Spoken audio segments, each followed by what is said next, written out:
Bueno, un saludo a todas las personas que se están conectando una vez más con la editorial de la Universidad del Rosario. Mi nombre es Laura Ballesteros y les doy la bienvenida a un nuevo espacio de la editorial de la Universidad del Rosario, esta vez en el marco de la primera jornada virtual del libro universitario, con la presentación de un libro, Historia y Nación, Tentativas de la Escritura de la Historia en Colombia, segunda edición. Bueno, y como podrán ver en pantalla, me acompañan tres personas. La primera de ellas es el autor del libro, Alexander Betancourt Mendieta, quien es licenciado en Filosofía y Letras por la Universidad de Caldas, doctor en Estudios Latinoamericanos por la Universidad Nacional Autónoma de México y quien actualmente se desempeña como profesor e investigador de la Coordinación de Ciencias Sociales y Humanidades de la Universidad Autónoma de San Luis Potosí. Bienvenido, profesor.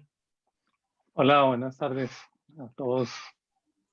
También nos acompaña Sebastián Vargas Álvarez, historiador y magíster en estudios culturales de la Pontificia Universidad Javeriana, doctor en historia por la Universidad Iberoamericana con sede en la Ciudad de México y quien actualmente se desempeña como director del programa de historia de la Escuela de Ciencias Humanas de la Universidad del Rosario. Bienvenido, profesor. Gracias, Laura. Saludos a la editorial y bueno, a todas las personas que nos están viendo para conversar sobre este libro.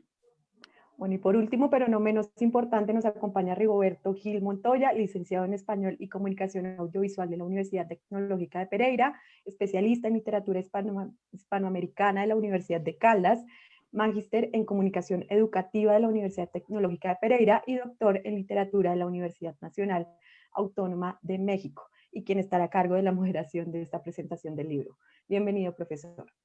Gracias, Laura. Gracias a los compañeros que hacen parte de la editorial y, por supuesto, un saludo muy especial a Alexander y al profesor Sebastián.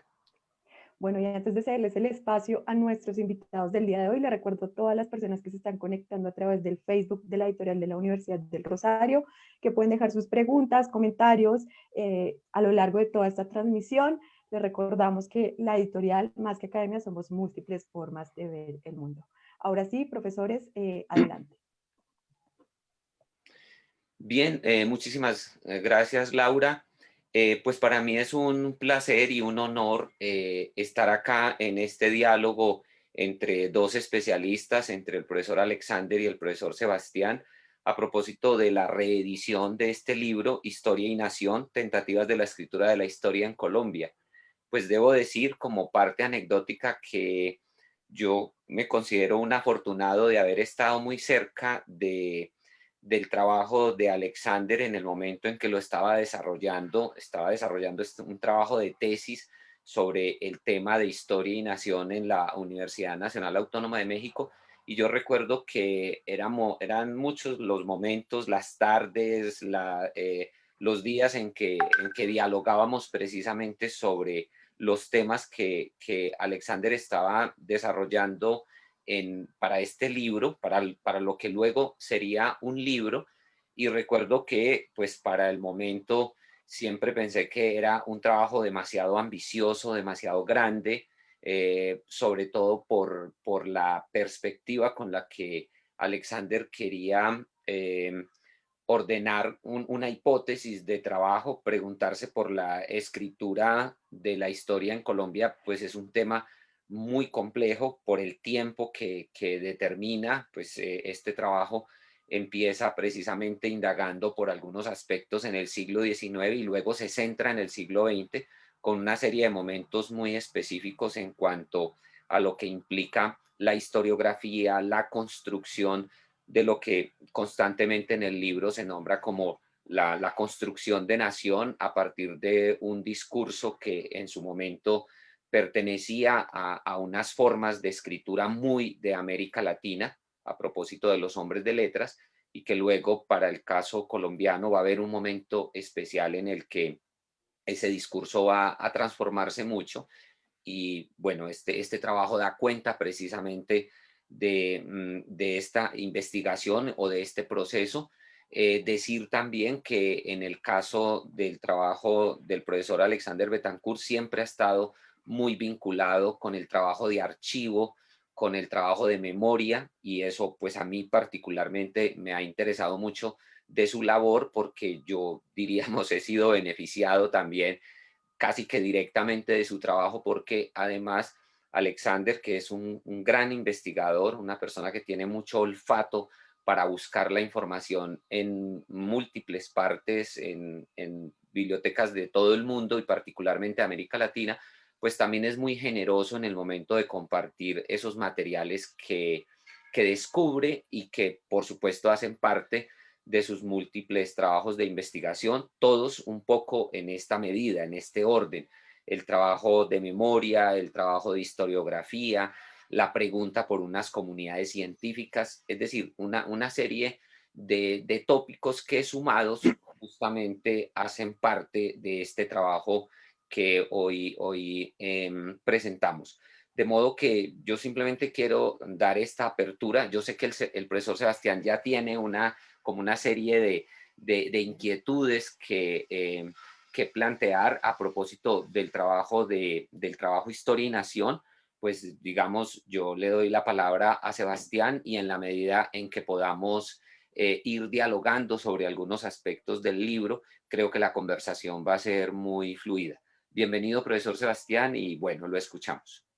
Muchas gracias, Rigoberto. Pues bienvenido también a la Universidad del Rosario, aquí a este lanzamiento de la editorial, y bienvenido también a Alexander Betancourt, pues que nos complace que puedas publicar la segunda edición de tu libro con el Rosario. Y yo quería pues iniciar preguntándole al autor por qué considera que es importante la historiografía, por qué los historiadores, los científicos sociales deben pararle bolas a este tema de la historia de la historia, no solo a nivel de la investigación, sino de su práctica cotidiana e incluso también en la enseñanza, y por qué es importante que nuestros estudiantes, futuros historiadores, se interesen por la historiografía. Pues muy bien, Sebastián y Rigoberto, gracias ahí por las palabras. Pero usted no me ha dicho nada de eso, que yo era muy ambicioso y esas cosas, no me dijo nada de esas cosas por allá en su momento. No, Sebastián, justo en el planteamiento que usted hace de por qué es importante tocar estos temas, tiene que ver con una preocupación reiterada que he tenido desde la universidad. Yo estudié Filosofía y Letras en la Universidad de Caldas y, y bueno, una de las cuestiones que nos planteamos ahí con los compañeros de aquellos años era, bueno, ¿y nosotros qué vamos a hacer cuando acabemos? ¿Quién va a ser el Hegel del salón, cierto? ¿Quién va a ser el Kant del salón? Y pues esas preguntas fueron las que me llevaron al tema histórico, precisamente, porque, bueno, la historia siempre ha estado ahí conmigo. Yo hice la carrera de historia con la Universidad de Santo Tomás. Ya no me titulé, no me gradué porque pues no tenía sentido tener dos títulos de licenciatura y estas cosas. Pero sí hice el recorrido ahí de la historia. Entonces, siempre asociaba el pensamiento y la reflexión filosófica y la producción literaria a las condiciones sociales y materiales del momento. Entonces, siempre me gustó mirar como la parte humana. O sea, recuerdo mucho que me encantaba leer las cartas o las reflexiones de Nietzsche, las reflexiones personales de él, porque se daba cuenta uno que pues, Nietzsche era un ser humano, que tenía vicisitudes, dolores, enfermedades, y que no era simplemente el filósofo porque estaba iluminado, sino porque era un ser humano, que estaba pensando en problemas que le preocupan a los seres humanos. Entonces, bajo ese criterio, siempre me ha preocupado la diferencia nuestra con Europa y con los Estados Unidos. ¿Por qué nosotros no asumimos la labor de la universidad, por ejemplo, como un centro de investigación científica? ¿Por qué nosotros nos llamamos profesores y no colegas o científicos o expertos? Porque uno siempre habla como que el experto está en otra parte. Uno no es el experto es otro. No, uno es el experto. Y la investigación científica pues partió de ese principio, de que la universidad era el centro, con base en el modelo Humboldtiano en Berlín en el siglo XIX, era el centro de la enseñanza de la investigación. Lo que hacía el profesor universitario era enseñar de lo que investigaba. Por lo tanto, el experto, el científico, el investigador es el profesor universitario. Entonces, ante esa discusión, ante esa preocupación, que hoy en día la tengo más clara, pero que cuando escribí ese libro y un poco más atrás no tenía esta precisión, entonces por eso me parecía relevante hacer esa pregunta y tratar de responderla. Y además estamos en un momento coyuntural muy interesante de cambios y de lecturas también que tuve aquí en México que menciono allí en la presentación del libro, Hobsbawm, la invención de la tradición, la historia del siglo XX, pero sobre todo hay un libro que era fundamental, que era el libro de Wallerstein de Abrir las ciencias sociales. Para mí ese era muy relevante ese trabajo, un libro muy pequeñito, pero muy sustancioso.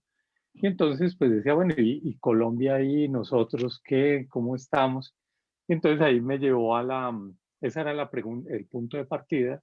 Y ya en el desarrollo de esa pregunta es el que va estructurando lo que es el libro de Historia y Nación. Entonces a mí me parece muy relevante y sobre todo, por ejemplo, en una coyuntura como la que tenemos hoy en día, de preguntarnos, bueno, ¿y nosotros qué aportamos? Nosotros, los que nos dedicamos a las ciencias sociales en las humanidades, ¿qué podemos decir en una coyuntura como la que estamos viviendo actualmente? Entonces, pues tiene mucho que ver con esto, Sebastián, y digamos que yo iría por ahí, bueno, ese fue el camino. Gracias, Alexander. Rigo, ¿ibas a decir Mm. algo? Sí, gracias, Sebastián. Yo quisiera que Alexander nos hablara un poco. Yo siento que en el libro hay unos momentos muy especiales en el desarrollo de la problemática, cuando Alexander se pregunta por los varios momentos en los que la escritura de la historia ha cambiado y se ha asumido también en unos retos. Y es casi que imposible dejar de lado una serie de nombres muy particulares que están dentro de la discusión que Alexander plantea con respecto al ejercicio de la historia. Estoy pensando en el papel que tiene allí en ese diálogo y en ese debate sobre la historia que plantea un Germán Arciniegas, el Jaime Jaramillo Uribe, Jorge Orlando Melo, Marco Palacios. La pregunta es, Alexander, si esas discusiones como que parecieran tener nombres particulares, como que Ujú. el ejercicio que usted hace de rastreo, de dar cuenta de una historiografía, habría unos autores específicos con unas preguntas y con unos debates en su momento, y yo veo como que cada nombre en su debido momento plantea que ese ejercicio de pensar la historia cambia por algún sentido, por un sentido político, por un sentido, digamos, de perspectiva con respecto a las ciencias, etcétera. Quisiera que nos hablara un poco de eso y si esa sospecha que yo tengo de que son unos nombres especiales los que motivan esos cambios en Colombia, Ujú. se puede determinar de ese modo.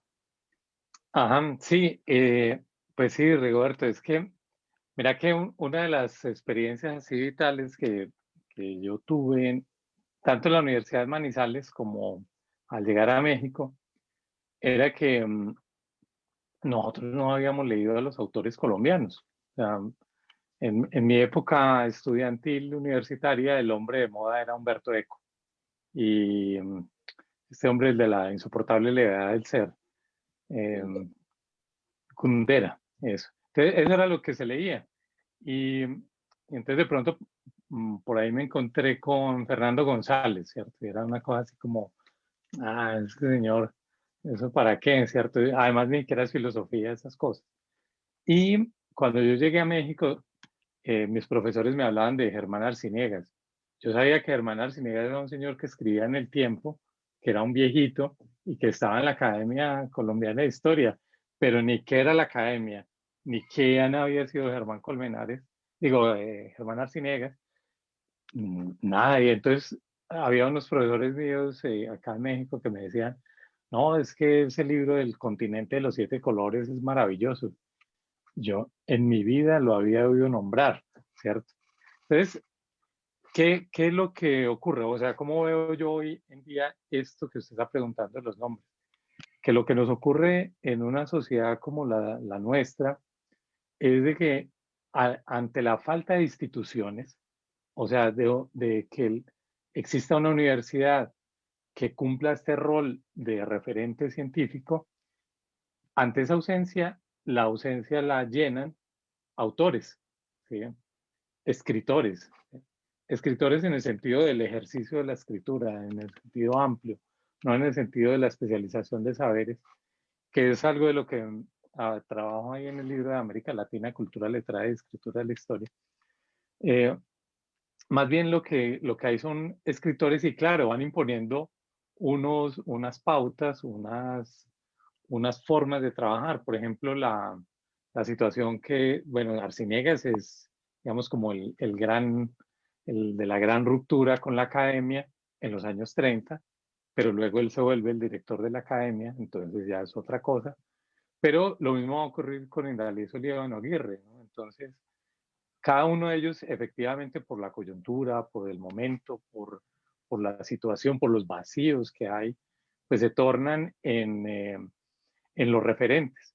Pero son los nombres porque no hay instituciones. Si uno lo ve en el caso alemán o en el caso francés, entonces uno dice, bueno, es la Universidad de Berlín. No es solo Ranke, es la Universidad de Berlín y todos los historiadores que se formaron ahí. Aquí, pues se murió Arciniegas y como quién lo iba a reemplazar. No había, es más, Arciniegas ni siquiera, solo hay en unos 4 años o algo así, trabajó en la Universidad de los Andes como profesor. Y para mí fue como muy desconsolador darme cuenta que Arciniegas había sido por décadas profesor de Columbia University, profesor de California University, profesor de la Universidad de Chicago, dio cursos en la Universidad de Roma, dio cursos en la Universidad de la Sorbonne. Y en Colombia solo fue profesor 4 años, ¿cierto? Y ya viejito, ya cuando... Entonces, eso hace que se impongan los nombres, los individuos, y se nos olvide que la producción científica es una producción colectiva y de instituciones, sobre todo. Entonces, en ese punto, pues sí, sí tiene usted la razón, y yo trato de ubicar esos individuos en un contexto, es tratar de explicar esa coyuntura que hay allí, y sobre todo también con quienes están hablando, ¿no? Era como la intención inicial del libro. Sí, de todas formas, yo sí creo que en el libro de Alexander hay un esfuerzo muy también desde la perspectiva que nos plantea Michel Dessertó, de pensar la historia como un lugar social de producción y legitimación Ujú. del conocimiento, particularmente de conocimiento sobre el pasado. Y si hay un esfuerzo claro, hay unos personajes, hay unos nombres, pero hay un esfuerzo muy importante, como tú decías, Rigoberto, al principio desde el archivo y desde una investigación muy juiciosa, de situar a estos individuos en contextos institucionales particulares. En ese sentido, pues es pertinente contarle a la audiencia y pues a quienes no han tenido la oportunidad de leer el libro de Alexander y que ahora pues ya lo van a poder adquirir o mirar a partir de esta segunda edición de la editorial del Rosario, que hay digamos que un esfuerzo por escribir una historia de la escritura de la historia en Colombia desde el siglo XIX, ¿cierto? Desde la emergencia de los relatos históricos que en un principio tienen que ver más como con la fundamentación de un nuevo Estado nacional, posteriormente en el siglo XX como esta tarea va a ser retomada por una institución muy fuerte que es la Academia Colombiana de Historia, y finalmente como en la segunda parte del siglo XX surge por fin la profesionalización de la disciplina histórica.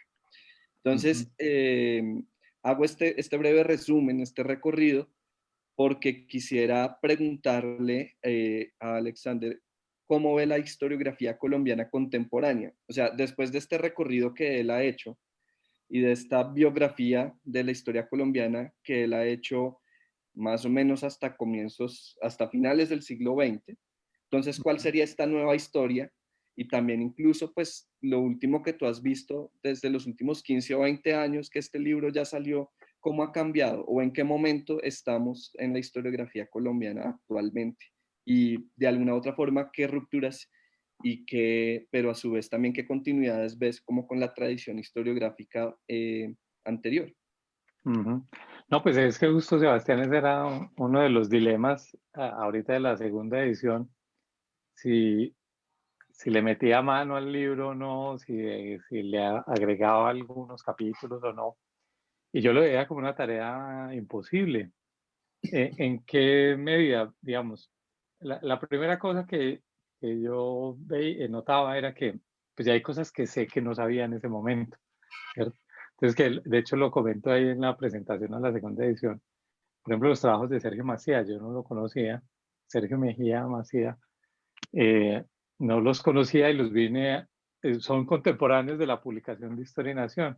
Entonces ya cuando los veía, yo le decía a Sergio, "Oh, me hubiera ahorrado usted un montón de trabajo, no hubiera hablado de José Manuel Restrepo ni de Groot, porque pues para mí fue muy difícil conseguir esos libros, darme como una idea de cómo funcionaba el siglo XIX neogranadino, etcétera.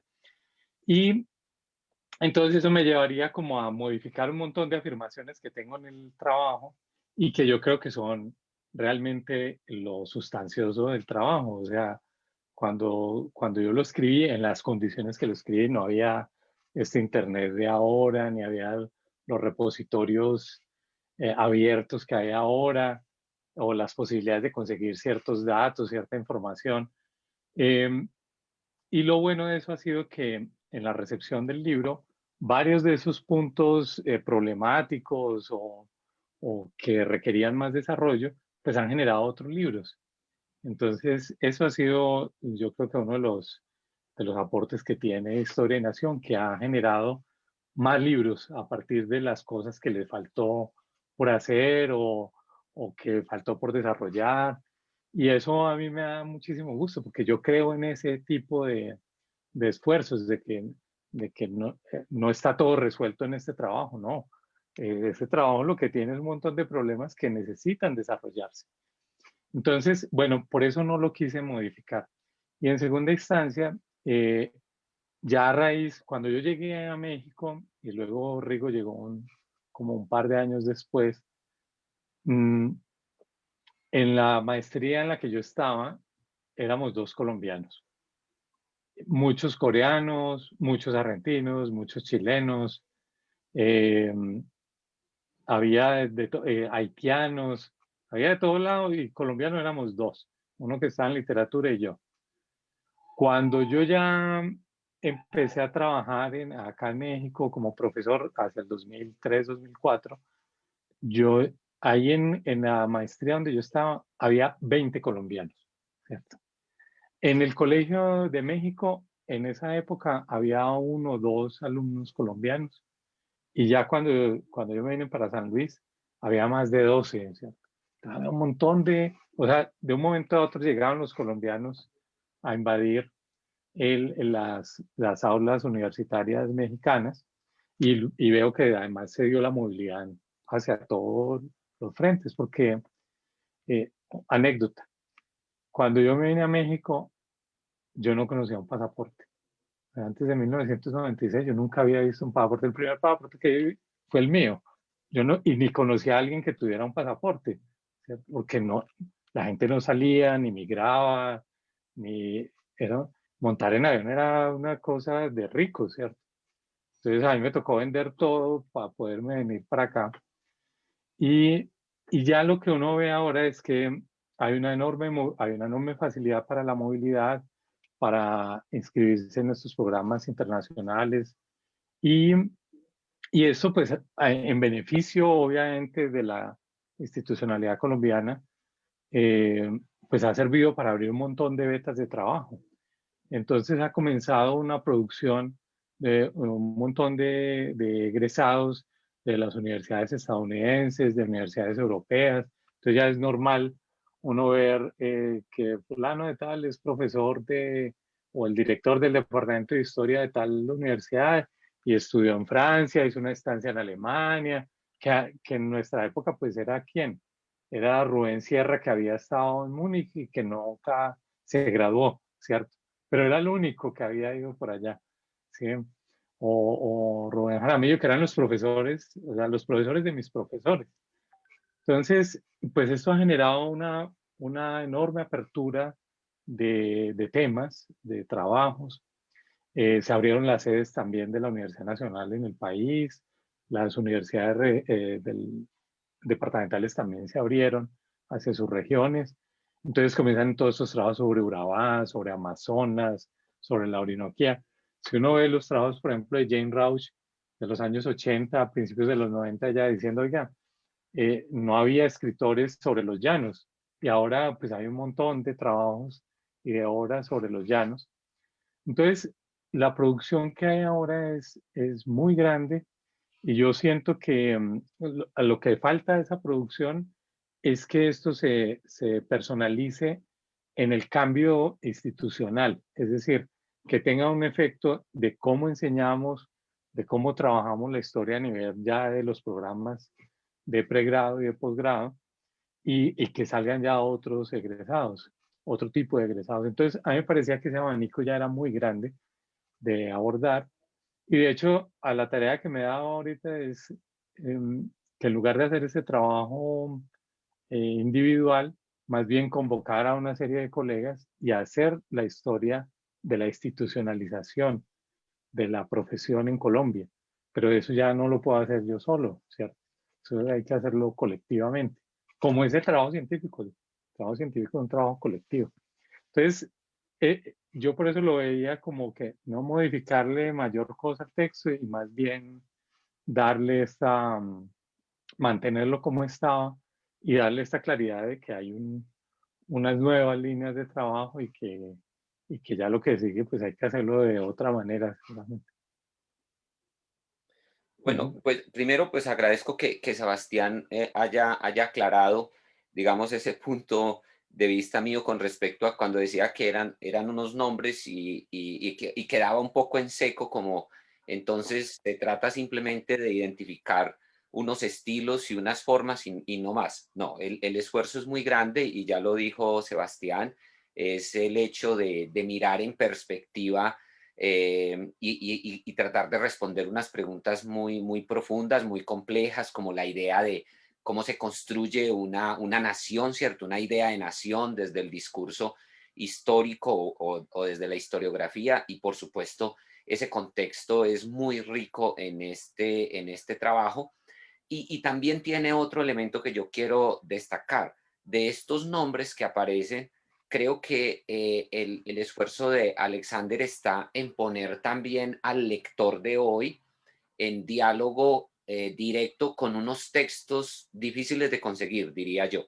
O sea, textos muy precisos, como yo lo anoté, por ejemplo, el texto de Jorge Orlando Melo del año 69, Los estudios históricos en Colombia, o un libro que a mí me sigue fascinando, yo creo que relativamente es conocido, pero que a mí particularmente desde la literatura me sirve mucho para comprender esa relación de ficción e historia, el de convenciones contra la cultura, de Colmenares. Colmenar. Es decir, este es un rastreo muy interesante en ese sentido y una interpretación y un diálogo, por supuesto, con esos textos en su momento.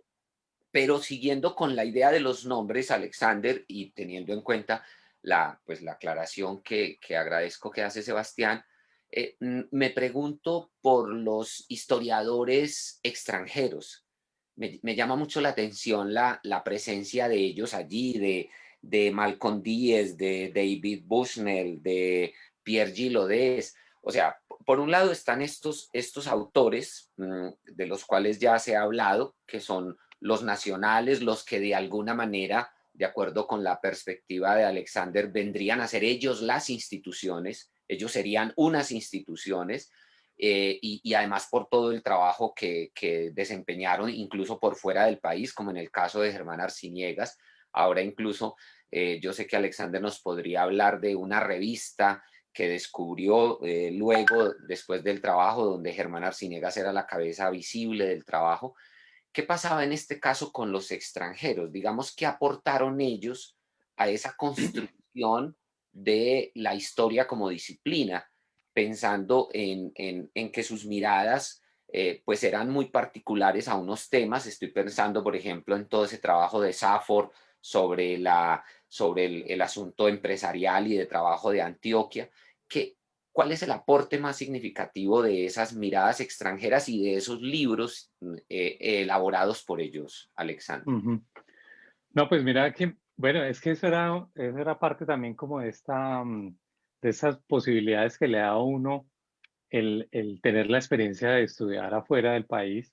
Entonces, una cosa muy, eh, que fue un golpe de realidad, fue llegar a México. Uno viene con la idea de que Colombia es el centro del universo, así como que todo el mundo conoce a Piedad Córdoba, todo el planeta conoce a Piedad Córdoba, ¿cierto? Y a sus enemigos, ¿cierto? Y llega uno a México y ¿quién es el presidente de Colombia? ¿Quién sabe? ¿Cierto? Ese golpe de realidad fue muy contundente. Por ejemplo, en la época que yo escribía este libro, estaban todos esos movimientos indigenistas ecuatorianos eh, eh, en acción, y en México se sabía más de lo que estaba pasando en Ecuador que lo que estaba ocurriendo allá en Colombia con el tema del Plan Colombia.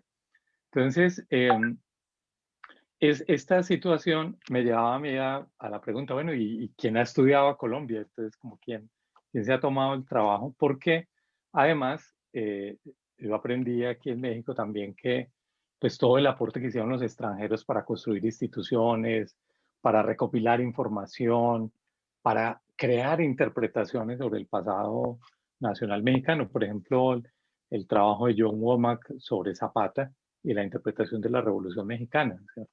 O el trabajo de Alan Knight sobre la Revolución Mexicana. Entonces yo decía, oiga, ¿y a nosotros se ha tomado el trabajo de llegar a Colombia?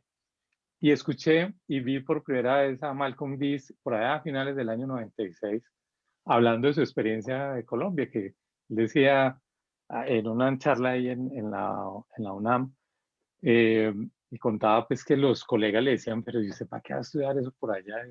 Para empezar, ¿eso a dónde queda, cierto? Entonces Malcolm X decía, pues es que yo llegué a Colombia por Nostromo, ¿cierto?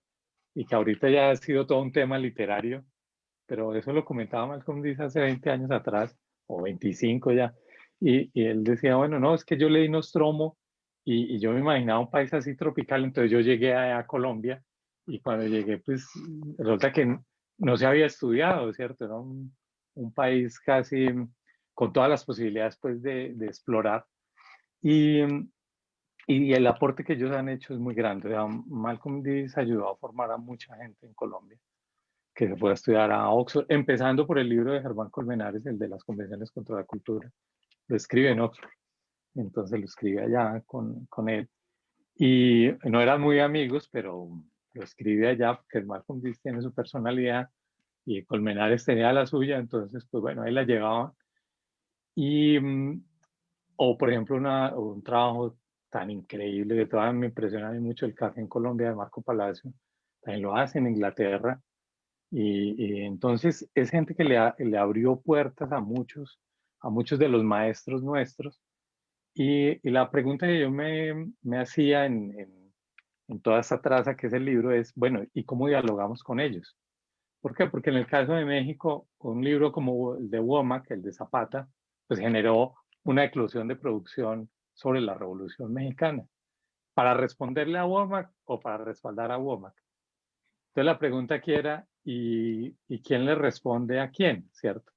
Que es lo que yo toco por allí la segunda parte, el segundo momento del revisionismo en Colombia. Es cuando aparece también el trabajo de la historia doble de la costa de Orlando Falsborda. Y Orlando Falsborda además dice, oiga, los historiadores no han hecho eso y como no lo han hecho ellos, pues lo hago yo. ¿Quién le responde a Orlando Falsborda? No le responden los historiadores colombianos, le responde Charles Perkins, ¿cierto? Y él va y le dice, vea, yo opino esto y defiende el oficio, ¿cierto? Entonces, a mí me parece que esas son lecciones de cómo hacer las cosas y me parecía muy valioso rescatarlas y además también darme, como dimensionar la importancia de Colombia como objeto de estudio, como campo de conocimiento en el mundo institucional extranjero. Y ahí es cuando pues, yo comparaba con los brasileños, con los argentinos, con los mexicanos, pues no, pues, somos pequeñitos. Como dirán los brasileños, pequeñininos. ¿Sí? Entonces es una cosa así. Yo decía, no, y nosotros comiéndole cuento a semana que todo el mundo nos está viendo, ¿no? Entonces nos tenemos que ver nosotros, es decir, nosotros nos tenemos que hacer notar, no por estar de moda, sino por dialogar con el mundo, porque somos muy de la minucia, de la pequeñez, no sé, hay una palabreja que usaba mucho mi mamá que me encanta, era miquinga, o sea, como muy pequeñitos, pegarse pendejaditas, ¿cierto? Entonces, cuando hay todo un mundo afuera con el que dialogar, y la pregunta, digamos, como a la conclusión a la que yo llegué en Historia de Nación es eso, ¿cómo dialogamos? Y la respuesta que yo encontré es, no dialogamos. O sea, nosotros no dialogamos con nuestras tradiciones. Es decir, yo escribí este libro leyendo, o sea, el que me llevó a este libro realmente es Germán Colmenares. Yo leí ese libro en Pereira, en el Colegio Liceo Inglés de Pereira, por allá en el año 94. Y una vez estaba en algún capítulo allí y hubo un temblor, que me acuerdo mucho. Y entonces ese libro fue, igual que lo comentaba usted, Rigo, como una apertura así a un montón de problemas. Y cuando yo estaba escribiendo Historia de la Nación siempre pensaba en las convenciones, ¿cierto? En cómo responder a las convenciones. Y a otro personaje, a Rafael Gutiérrez Girardot, el crítico literario. Entonces, porque Rafael Gutiérrez Girardot muy venenoso, muy duro, pero él insiste mucho en eso. Oiga, es que nosotros no hablamos con la tradición. Porque nosotros para hacer crítica literaria en Colombia no leemos a Schlegel, el crítico alemán, ¿cierto? Tenemos que leer a Schlegel porque él creó la crítica literaria. Entonces yo decía, bueno, pues eso es lo que tenemos que hacer. Y cuando uno ve todos esos trabajos, y es un poco mi planteamiento final del libro, es, oigan, Orlando Falsborda nos plantea un reto disciplinar y ninguno de nosotros sale a responderle. Sale un gringo a responderle, porque claro, él se siente interpelado como historiador y decir, oiga, no, pues aquí estamos nosotros, ¿cierto? Pero yo esperaba pues a Mel o alguno, no en un debate de descalificación ni de golpes, no, en un debate intelectual, que también es lo que me ha gustado de las preguntas que le ha faltado a este libro o de los puntos que yo no pude resolver en el libro, que varios de estos trabajos eh, han partido de ahí, pero no han descalificado a Historia de Nación, han construido a partir de esas preguntas. Y eso es, así debemos ser. O sea, nosotros no tenemos que entrar primero dándole en la cabeza al otro y parándose sobre él para seguir, no, es dialogando. Y, y bueno, pues eso es lo que le podría decir, Rigo, que nosotros necesitamos hablar entre nosotros y con esta gente de afuera, con Jane Roche, necesitamos hablar con Malcolm X, bien sea para mejorarlos, bien sea para rebatirlos, pero necesitamos hablar con ellos. ¿Sí? Por supuesto. Sebastián. Y frente a lo que dice Alexander, creo que ese provincialismo o ese encerrarnos en nosotros mismos, incluso ese disciplinarismo de la historia de no dialogar con otras disciplinas o saberes, y también pues de no dialogar con otras personas o grupos de intelectuales en otras partes del mundo, creo que eso cada vez también viene siendo reelaborado y por ejemplo la historia conectada o la historia pública, creo que son nuevas formas de hacer historia que nos permiten entender esos puentes y salir un poquito de ese cascarón o de ese caparazón, ¿no? Para dialogar más como tú dices. Yo quería hacer la siguiente pregunta. También contarles a quienes nos están viendo que una parte muy importante del libro es esa articulación entre escritura de la historia y proyectos de construcción nacional, y cómo a lo largo del tiempo la historiografía también ha servido para legitimar o cuestionar, más legitimar en realidad, particulares proyectos de construcción de Estado-Nación en Colombia. La pregunta es un poquito polémica y es, ¿tú cómo ves actualmente los proyectos de construcción nacional y eso cómo dialoga con la escritura de la historia actual, pero también con otras formas de construcción de memoria, ¿cierto? Porque pues también hoy en día las instituciones de memoria como los museos, centros de memoria, aparatos de justicia transicional, etcétera, pues también son instituciones muy importantes en estas construcciones de sentido sobre el pasado. Entonces, pues quería preguntarte eso por un lado y por otro lado, si es que nos da tiempo, quería saber qué otro tipo de actores, prácticas, lugares debemos ver, debemos tener en cuenta si queremos hacer una historia de la historiografía. O sea, más allá de, digamos, de la universidad o de los historiadores, ¿qué otro tipo de discursos, de prácticas, de representaciones? Y bueno, pues creo que tiene que ver también con la otra pregunta que te hacía. Pero Sebastián quiere que yo resuelva el problema del mundo. Sí. No, solo que esto. Ah, vea, pues, no, no, es muy complejas las preguntas, pero digamos, yo lo que veo es que justo cuando empecé a redactar este trabajo, nosotros estamos como valorando ya a esa altura el impacto de la desaparición de la Unión Soviética. Es decir, la Unión Soviética desapareció en el 89, pero nos dimos cuenta 20 años después que desapareció, ¿sí? En el sentido de las consecuencias que eso trae. ¿Y cuáles son las consecuencias? Que las naciones son históricas, que los estados son históricos. Cuando decimos históricos son construcciones humanas que cambian, que Colombia ahorita existe, pero mañana puede desaparecer. O sea, así como vamos a desaparecer, y nos vamos a llamar, no sé, la Grande República Antioqueña o yo qué sé. Podría ser cualquier otra cosa, ¿sí? Podría ser cualquier cosa. ¿Y por qué? Porque es una construcción humana, porque es una construcción histórica. Entonces, esa es como la primera conciencia. Cuando uno cae en cuenta de eso, que es mucho del trabajo que hizo Karl Koselleck, cuando habla de esta conciencia de la historicidad, es esto.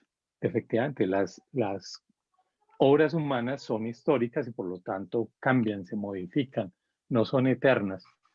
Y como nosotros vivimos tan poco tiempo con relación al tiempo largo de la historia, pues nosotros pareciera ser que Colombia es eterna y no, Colombia apareció en 1886, ¿cierto? Ahí apareció Colombia y no hemos ganado sino una sola Copa América. Es todo lo que hemos hecho, ¿sí? Entonces, y el Tour de Francia, eso sí, una sola vez. Entonces, la pregunta por la nación es una pregunta que debe ser modificada, o más bien, permanece, pero el resultado de nación que nosotros estamos viendo ahora es una nación distinta, tiene que ser distinta. ¿Por qué? Porque tenemos otras visiones del mundo actual. Entonces, esta posibilidad que estemos, por ejemplo, reunidos hoy por este sistema, por las razones que sean, pues ya nos hace ver que hay otras formas de comunicarnos, de estar conectados, de estar en el mundo. Y en ese sentido, la nacionalidad no puede estar constreñida solo a un territorio y a una bandera, a un escudo y a un himno. Quienes están responsables del Estado deben pensar en otras alternativas en el futuro. Por lo tanto, la historia también cambia, ¿cierto? Y un reto que estamos enfrentando ahora es justamente este reto de lo audiovisual. ¿Qué labor vamos a cumplir nosotros? Porque bueno, yo escribo este trabajo, ¿cierto? Pero resulta que los muchachos, yo por ejemplo aquí estoy viendo unas preguntas de mis alumnos de acá y entonces yo digo, bueno, a estos muchachos siempre les gusta ver más el video que leer Historia y Nación, ¿cierto? No más de ese, les gustaría más bien que Historia y Nación fuera una serie documental, más bien que un texto, ¿cierto? Eso nos lleva a un reto de cómo hacer.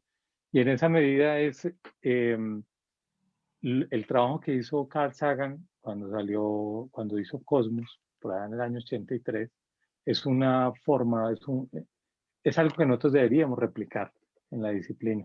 Entonces, tanto la forma de hacer como el contenido de esas formas de hacer tienen, bajo las circunstancias actuales, la necesidad de adaptarse y de ser conscientes de que todos estos referentes pueden modificarse y pueden transformarse. Entonces, la nación de hoy es una nación que la tenemos que pensar primero con toda la diversidad individual que hay, o sea, la eclosión de todos los movimientos LGTBI, la pertenencia y la identificación de género, que ya es muy diversa, que uno ya es difícil como siquiera de mencionarla, pero también la ciudadanía en el planeta.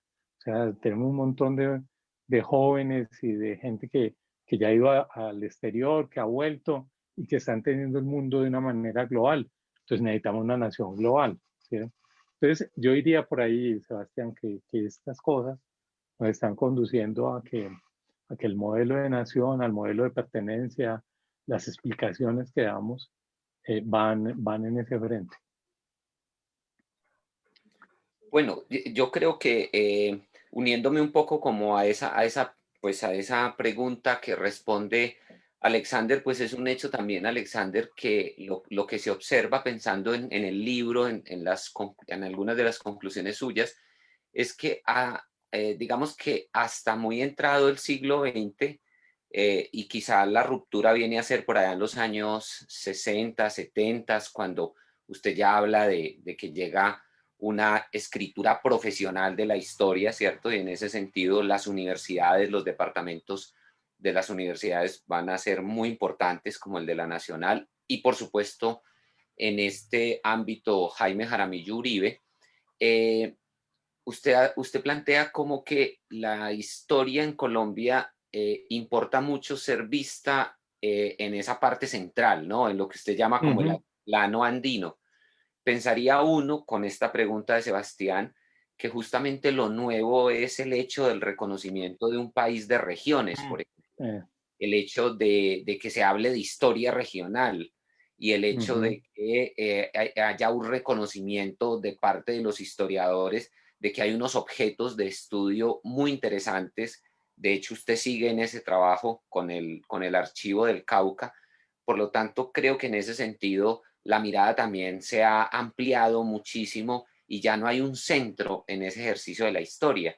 Y creo que en ese orden es también como el momento actual en el que vivimos, ¿no? Pensaría yo eso, ¿no? No, claro, Rigo, ¿no? Y es que, mira que me ha pasado dos cosas con lo del libro. El año pasado, hace un año más o menos, que estaba yo en Bucaramanga dando un curso allá en el doctorado de la UIS y la colega Brenda Escobar me hacía la reflexión de que a ella, por ejemplo, no le gustaba el título. El título no le gustaba. Y yo, bueno, y me daban las explicaciones del caso. Y hace 2 días, 3 días, estaba hablando con un colega también del Cauca, Luis Hervín Prado, y me decía Luis Hervín que lo que tenía Historia de Nación era que era muy centralista, que era muy bogotano. Entonces, ¿a qué viene a colación las dos anécdotas? Que al hecho de que efectivamente hasta tiempos muy recientes, lo que estaba fuera del altiplano no tenía valor, ¿cierto? Y entonces dedicarse uno a la historia regional era como pues estar en la marginalidad total, ¿sí? Lo mismo nos pasa aquí en México. Entonces, aquí en San Luis yo le digo aquí a mis alumnos, oiga, lo que ustedes hacen es muy importante porque no se ha hecho. Y hay un montón de trabajo por hacer, un montón de temas, un montón de posibilidades de crecer. Pero hasta hace un tiempo pues eso no era relevante. Entonces justo una parte de la transformación, yo por eso mencionaba hace un rato el caso de los llanos, que ahora hay con esa eclosión, esa preocupación por la selva, por ese mundo que está allá en la frontera verde y de que no es un mundo solamente donde están los malos, de donde viene el mal, porque cuando se piensa dónde viene la barbarie, dónde está, entonces todos pensamos en la selva, algo así como lo que está en la vorágine, ¿no? Y resulta que no, hay unas sociedades, hay una gente, además es gente como nosotros, pero nosotros tendemos a pensar en que no, los que están por fuera bajando, saliendo a Villeta o bajando a Girardot, todos los de ahí son de tierra caliente, ¿cierto? Y son bárbaros, ¿sí? Como que Sensuales y vagos. laboratorios de droga y de vez en cuando vienen a la capital arman un montón, ¿no? Algo así, exactamente, sí. Y uno lo ve en los trabajadores de tierra caliente de Medardo Rivas y esas cosas. Entonces, sí, lo que se está haciendo ahora, una de las transformaciones que hay en esta época es esa emergencia de ese mundo regional, pero un mundo regional en igualdad de circunstancias, o sea, que lo que se puede hacer allá también es tan valioso como lo que se puede hacer en la capital. Una muestra de eso es del trabajo de Rigo también, ¿cierto? Es que Rigo ha escrito allá en Pereira y tal. Claro, sí sería muy bueno que lo que le dan un lugar más grande ahí en Bogotá y es porque ahí como que se consagra uno, pero eso es un asunto que va a cambiar, que tiene que cambiar necesariamente. Entonces sí, digamos, como las condiciones actuales de producción del conocimiento que no son solamente las de la capital. Sobre eso, Alexander, creo que una persona que ha escrito mucho sobre la historiografía regional en Colombia, que vale la pena leer sus últimos textos, es Renzo Ramírez Vaca, ¿no? Que ha hecho un esfuerzo por hacer como esta historia de la historia regional. Entonces es otra referencia ahí. Lamentablemente ya se nos está acabando el tiempo y tenemos un montón de preguntas. Sí, Tenemos eso estoy viendo. mucha gente conectada en Facebook, entonces les agradecemos mucho. No vamos a poder dar cuenta de todas las preguntas, pero de pronto, Alexander, si tú las has ido mirando, hay varias similares que podríamos agrupar. Entonces, pues no sé si hay alguna que quieres que leamos en particular o... Pues no sé, no, si quieres coja usted ahí, Sebastián, pues sí he visto ahí las de Ian Romero, de David Vázquez, que tal vez los podría así como juntar o... A mí me también- parece que podamos comenzar con esta se me perdió, perdón, de Andrés Vallejo, Ajá. que tiene que ver con lo que estamos hablando. Agradezco mucho, buenas tardes, agradezco mucho este espacio. Desearía preguntar lo siguiente, desde su visión, ¿qué papel cumplieron los centros de historia, filiales a la Academia Colombiana de Historia en la historiografía colombiana? Ese es un colega de Pasto, entonces también tiene mucho sentido su pregunta. La pregunta, no, pues es fundamental. Vea, por ejemplo, hace poco hicimos un trabajo allí sobre el Centro de Estudios Históricos de Manizales pues, que publicó una revista que era vital. Bueno, a ver si se alcanza a ver. Era el Archivo Historial. Es una revista que salió en 1919 a 1935 y pues la historia de Manizales no se entiende sin Archivo Historial. Y era un centro filial de la academia. Entonces, claro, es un mundo que hay que atender con mayor interés, por ejemplo, como los trabajos de Gabriel Zamaca, que hizo el Centro de Estudios Históricos de Santander. Creo que el propio Andrés Vallejo ha hecho algo reciente sobre este tema. Sí, yo no lo conozco, pero a Andrés, pero sí he visto que hizo algo sobre esta parte de Nariño. Entonces, sí son fundamentales porque además son la memoria regional, se parte de ahí. En Pereira hemos tenido varias de esas situaciones a raíz del terremoto del 99 y que nos han permitido pues ir avanzando. Yo lo dejaría ahí para poder como contestar las otras cosas, algunas otras cosas. Pues no sé si escoge usted ahí, Sebastián. Digo, dale, si quieres, escoge una. Eh, apenas me vine a enterar acá de las preguntas. Eh, no, yo no las estoy viendo realmente. Ok, Sí, ok. por favor. Sí, Entonces, Sebastián. listo, entonces yo continúo. Marta Rebeca García dice, ya que toca el tema de los audiovisuales y la forma de hacer, hay canales en YouTube que están construyendo una nueva forma más fresca, con memes, chistes históricos. ¿Qué opinión toma sobre esta manera de hacer la historia? Sí, no, yo creo que es que hacia allá vamos, o sea, que nos va a tocar cumplir un reto que hace tiempo está planteado ahí. Y yo por eso evocaba la obra de Carl Sagan, porque la obra de Carl Sagan es una obra que hacía el esfuerzo de mostrar una cosa compleja, tan compleja como la astrofísica, para que todos la pudiéramos entender, ¿cierto? Que todos pudiéramos ver en qué andaba la astrofísica. Entonces, si lo hizo Carl Sagan con la astrofísica, nosotros lo podemos hacer con el trabajo histórico.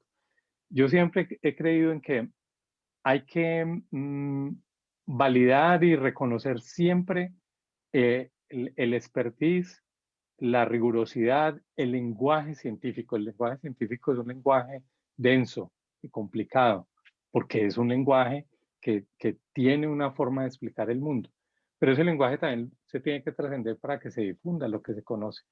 Entonces, yo siento que los medios audiovisuales ahora no son el reemplazo de la historia, son la forma de difundir la historia, porque el trabajo de archivo y la escritura de conceptos como historicidad, comprensión, explicación, investigación. Eso no se puede suplir en un video, pero los resultados sí se pueden difundir a través del video. Y yo lo veo como la gran herramienta y como la cosa que tenemos que seguir haciendo de aquí en adelante.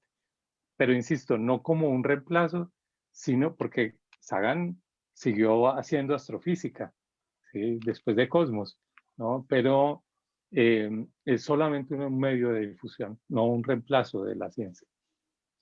Alexander, perdón, a Claro. propósito, ya veo las preguntas y hay una que me interesa mucho, ya lo voy a decir porque la pregunta de Fátima Bause, ¿cuál es la importancia de la historiografía en la docencia? Y quiero recordar que en el libro de Historia y Nación es como de las partes más divertidas del texto. Alexander se recoge una polémica muy interesante sobre la enseñanza de la historia en las instituciones educativas. El hecho de un texto de Rodolfo de Roux, que genera polémica y en ella entra Germán Arciniegas, qué se debe enseñar, qué no se debe enseñar. Entonces, pensando en la pregunta de Fátima, creo que esa es muy pertinente, Alexander. Ya da unos pinitos ahí dentro de su texto. Claro, no, y es que es fundamental. O sea, yo creo que en general uno debe enseñar lo que hace, ¿cierto? Lo que se investiga. Y yo creo que este material y la reflexión historiográfica, un poco relacionándolo con la primera pregunta de Sebastián, es, es que sabiendo uno cuál es como sus responsabilidades como historiador o como literato, como lo que cualquier científico que sea, eh, también puede transmitir eso, esa responsabilidad hacia los demás. Entonces, para mí es fundamental la historiografía en la docencia, es reconocer cómo se ha desarrollado la disciplina y poder explicar los diferentes matices de la disciplina a los que están aprendiendo de la disciplina. Entonces, para mí es fundamental este tema. ¿Sí? Bueno, Sebastián, ya podemos ir cerrando, por favor, que ya nos pasamos de tiempo. Lamentablemente se nos terminó el tiempo, tenemos muchas preguntas súper interesantes, trataremos de responderlas después, Alexander, Roberto, yo en el Facebook. Una pequeña propaganda en el programa de historia. Tenemos un canal de YouTube, un proyecto estudiantil muy chévere que se llama Charlas sobre la Historia. Los invitamos a conocerlo porque se hacen entrevistas a historiadores, historiadoras y científicos sociales, y pues es lo que está hablando ahorita Alexander con respecto a las nuevas maneras de construir conocimiento histórico público, pero también de reflexionar la historiografía, pues para públicos amplios y en diferentes formatos no especializados. Entonces, Sí, muchísimas gracias, Rigo. Alexander, ¿ibas a decir algo? sí, que estaban preguntando que cómo conseguir el libro y estas Ya cosas. ahorita la gente de la editorial nos da esa información. Rigoberto y Alexander, muchísimas gracias por acompañarnos hoy en Gracias. la editorial de la Universidad del Rosario y bueno, le doy la palabra a Laura Y para el... una ultimita cosita, yo solamente que no lo dije, pero lo debo decir, es que yo quiero agradecerle a la Universidad del Rosario por haber acogido el libro a la doctora Alzate, que fue quien apoyó la iniciativa y el interés, y a la universidad por haber acogido la edición del libro y a Rigo por volverlo a revisar y rescatarme ahí las cacofonías, porque es, si los alumnos se dieran cuenta, los alumnos que están conectados aquí se dieran cuenta de lo que me dice Rigo, verían que yo soy una madre Teresa de Calcuta con ellos. Muy bien, muchas gracias. Un Bueno, abrazo. profesores, muchísimas gracias por el tiempo, por la discusión. Como lo mencionó el profesor Sebastián, fueron muchos comentarios, muchas preguntas relacionadas con, pues, digamos, con los aportes que tiene este libro de Historia y Nación. Para las personas que nos estaban preguntando cómo acceder a les recordamos que a través de ebook.urrosario.edu.co y en editorial.urrosario.edu.co podrán acceder al libro en formato digital. Por el momento no lo tenemos en formato físico, que fueron otras preguntas que nos fueron llegando a lo largo de la transmisión, pero pues si están interesados pueden consultarlo directamente a través de estas dos plataformas, también con nuestros distribuidores Siglo del Hombre en librería siglo.com, en Google Books, en iBook, en Google Play Books y bueno, en todas estas plataformas, ahí pueden encontrar también el formato del libro en digital. Le agradezco mucho el espacio al profesor Sebastián Álvarez, a nuestro invitado especial Alexander Betancourt, a Rigoberto por la moderación y las preguntas. Gracias a los tres y siempre bienvenidos a estos espacios de la editorial. Muchas gracias. Muy bien, gracias. Bueno, un saludo a todos y nos vemos en una próxima emisión. Muy bien, gracias. Gracias.